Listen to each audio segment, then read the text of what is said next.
众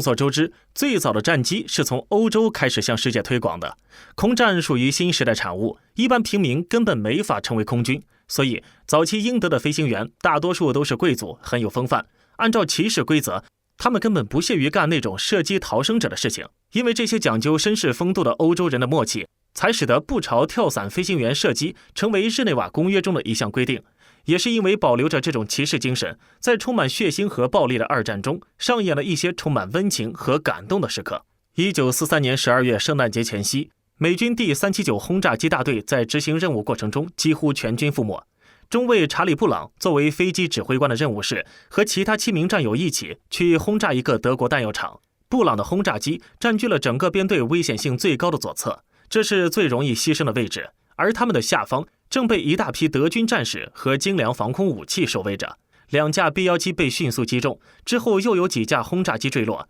布朗的座机左翼至少被击中了1次。不久，大约数十架 Bf-109 和 FW-190 德军战斗机与他们在空中会面了，密密麻麻的子弹冲着这架 B-17倾泻过来。连续10分钟的攻击后，驾驶舱玻璃、2号引擎以及用来截流防超速的4号引擎全部受损，3号引擎也因为损坏仅剩 50% 的功率，也就是说，整架飞机只剩下原先 40% 的动力。不仅如此，飞机的电气、液压和氧气系统也很快损坏了，加上地勤没有给武器妥善上油，导致自卫武器开始结冰和卡弹，最后只剩下位于机身最上方的炮塔和机鼻3挺机枪中的一把还能够射击，机上的组员几乎都受了伤。机尾炮手休伊·艾肯罗德被敌机机炮命中头部，直接阵亡。布莱克福德的脚因为制服里的加热线失效而冻伤，一名成员的腿部被碎片击中而重伤，另一名的眼睛被击中，查理自身的右肩也受了伤。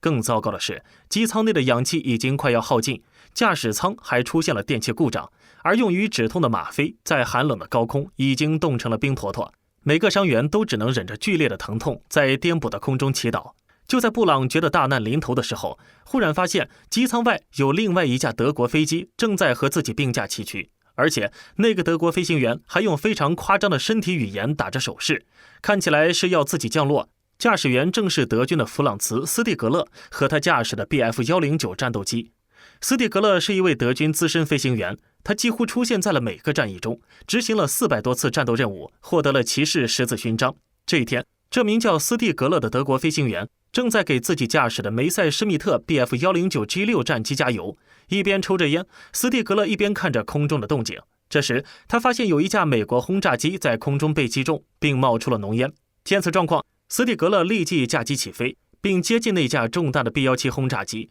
从舷窗外就能看见，里面的机组成员全部负伤，甚至可以辨认出他们脸上痛苦的表情。此情此景令斯蒂格勒想到了许多年前自己的上司对他说过的一句话：在战争中，你们的身份是战斗机飞行员，至始至终都要记着这一点。你们必须要对得起身为飞行员的尊严和荣誉。如果我听说你们有谁对一个跳伞的敌军开火的话，我会先毙了他。于是斯蒂格勒打定主意，他想将这架美国轰炸机引导到德国的机场降落，并接受投降。斯蒂格勒知道飞机上大多数人肯定都受了重伤，尽管考虑到随时有伤员向他开火，他还是冒着危险飞到 B-17的驾驶舱旁边。斯蒂格勒希望说服布朗降落，或者降落在中立的瑞典接受医疗照顾。不过轰炸机的机组员会被拘禁直到战争结束，但是他失败了。布朗受伤的身体和缺氧的大脑让他只专注于飞回英格兰。斯蒂格勒没有办法和布朗进行更多的口头交流，他们只能继续通过手势来进行沟通。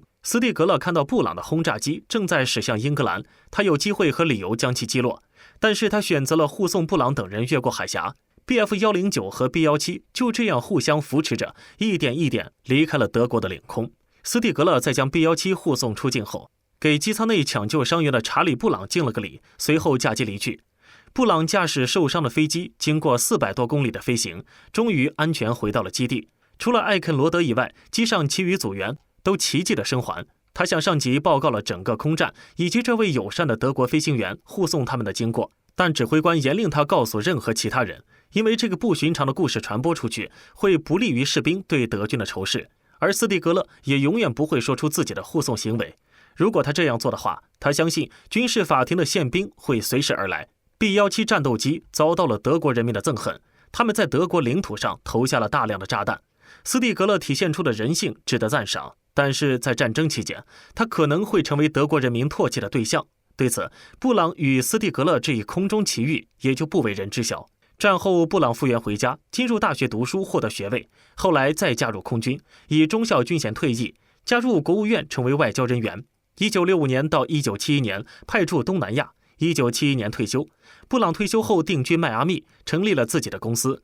而斯蒂格勒后来加入了知名的空中马戏团中队，开过 MG-262喷气式战斗机，并最终迎来了战争的结束。战后的斯蒂格勒于1953年移居至加拿大，并成为了一名成功的商人。在布朗的战后生涯中，一直困扰他的是当年那位德国飞行员为何放过自己，他是谁，是否还活着。他几乎走遍了世界各地，在四处寻找合作伙伴的同时，他也在打听救命恩人的消息。1986年，布朗把当年的经历公之于众，他利用报纸、电视、广播等各种渠道寻找德国飞行员。尽管有人说他这个行为有失妥当，但他仍毫不犹豫地做了。整整8年，布朗投入了大量的金钱，他的这段奇妙经历已经成为两国人民茶余饭后的谈资。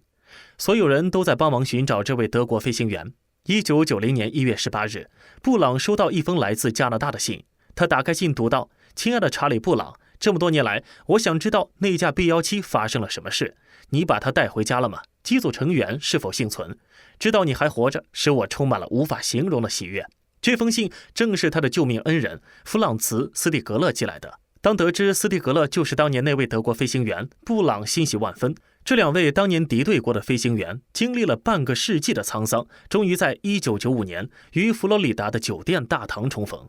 两位白发苍苍的老者第二次见面，刚一见面就泣不成声地紧紧拥抱在了一起。之后，斯蒂格勒解释道：“当初我破坏了录像装置，并且谎称追的那架 B-17坠海了。”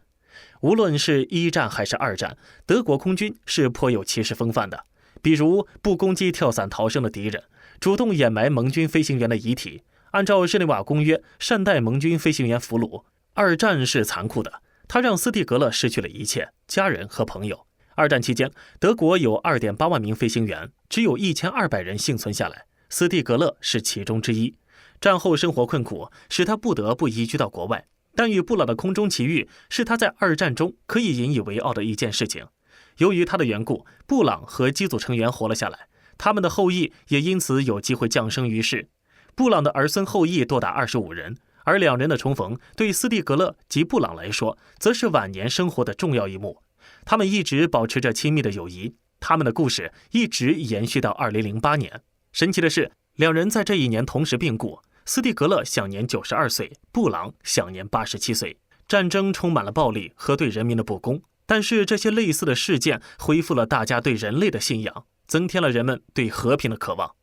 本期视频就到这里了，请持续关注我们，既可以收看最新视频，又能浏览往期的精彩。欢迎在评论区留言，我们下期再见。